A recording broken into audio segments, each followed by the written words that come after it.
జక్కన్న రాజమౌళి గురువారం మీడియా సమావేశం నిర్వహించి RRR చిత్ర విశేషాలు వెల్లడించారు. భారతదేశానికి స్వాతంత్ర్యం రాకముందు 1920 కాలం నాటి నేపథ్యంలో ఈ చిత్రం తెరకెక్కుతుందని తెలిపారు.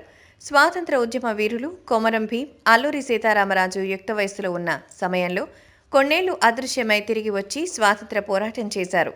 అదృశ్యమైన సమయంలో వీళ్ళిద్దరూ ఎలా ఉండేవాళ్లు అనేదే ఈ చిత్ర కథ అని రాజమౌళి తెలిపారు. ప్రస్తుతం సినీ అభిమానులంతా కొమరం భీం, అల్లూరి చరిత్రల్ని తిరగేసే పనిలో ఉన్నారు. ఎన్టీఆర్ పోషించనున్న కొమరం భీం పాత్రకు సంబంధించిన విషయాన్ని గుర్తు చేస్తూ అభిమానులు సంబరపడుతున్నారు. అల్లూరి సీతారామరాజు, కొమరం భీం ఇద్దరు సమకాలికులు. ఇద్దరూ కూడా అణచివేతకు వ్యతిరేకంగా పోరాటం చేసిన వారే. తరచుగా మనం వీరిద్దరి పేర్లు వింటూ ఉంటాం. అల్లూరి సీతారామరాజుగా సూపర్ స్టార్ కృష్ణ నటించిన చిత్రం ప్రజల్లోకి బాగా వెళ్ళింది. కొమరం భీంపై కూడా చిత్రాలొచ్చినా అంతగా ప్రాచుర్యం పొందలేదు. మంచి క్రేజ్ ఉన్న నటీనటులెవరూ అంతకు మించి కొమరం భీంగా నటించలేదు.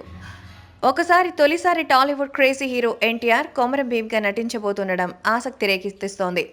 కొమరం భీం పాత్ర విషయంలో ఎన్టీఆర్ కంటే బాలయ్య ఒకడుగు ముందున్నాడు. బాలయ్య పూర్తి స్థాయిలో కొమరం భీం చిత్రంలో నటించలేదు, కానీ చిత్రంలో కొంత సమయంలో ఆ గెటప్లో కనిపించాడు. అంటే ఇటీవల కాలంలో కొమరం భీంగా కనిపించిన ఏకైక హీరో బాలయ్య. ఇప్పుడు ఎన్టీఆర్ ఆ పాత్రలో నటించనుండడం ఆసక్తి నెలకొంది.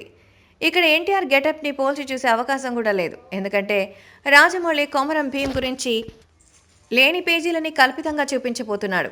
గురువారం జరిగిన మీడియా సమావేశంలో కూడా రాజమౌళి ఇదే క్లారిటీ ఇచ్చారు. అల్లూరి సీతారామరాజు అంటే కాషాయ వస్త్రాలు, ధనస్సు ధరించి గడ్డంతో కనిపించే లుక్ మనకు తెలుసు.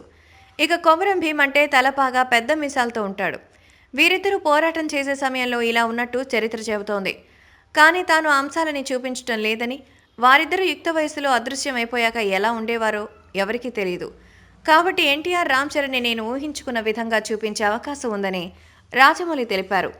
మీడియా అడిగిన మరో ప్రశ్నకు రాజమౌళి సమాధానమిస్తూ ఎన్టీఆర్, చరణ్లలో ఎవరు ఒప్పుకోకున్నా ఈ చిత్రం చేసేవాడిని కాదని రాజమౌళి తెలిపారు.